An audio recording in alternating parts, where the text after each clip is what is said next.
যায় যদি বলেন আমি একটা ইন্স্যুরেন্স করব, আপনাকে বলবে কিন্তু আপনি স্টেট বাংলা ব্যাংকে গেলে বলবে প্রগতি লাইফ ইন্স্যুরেন্সে করে।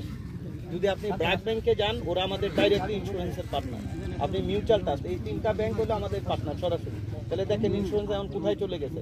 ইন্স্যুরেন্স কিন্তু আগের জায়গায় নাই, অর্থাৎ এখন ব্যাংকের লোকেরা ইন্স্যুরেন্স বিক্রয় করে ভাই পূরণ করে দেবেন না, যারা আসছে তারা পূরণ করতে পারবে। এই জন্য নিশ্চিন্তে নির্ভয়ে আমরা একত্রিত হয়েছি। আলহামদুলিল্লাহ, আল্লাহ তাআলা একত্রিত করে দিছে।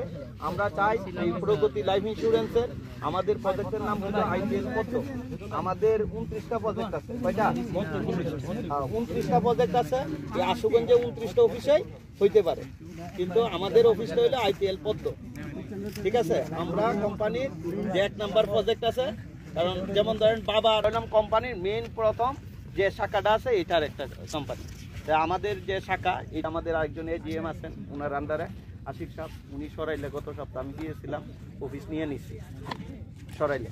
তা আপনাদের আশুগঞ্জে আমরা চাচ্ছি ঈদের পরে একটা ব্রাঞ্চ করে দিব, আপনারা এই চালাবেন, আপনাদের এই জায়গা থেকে একজন নেতৃত্ব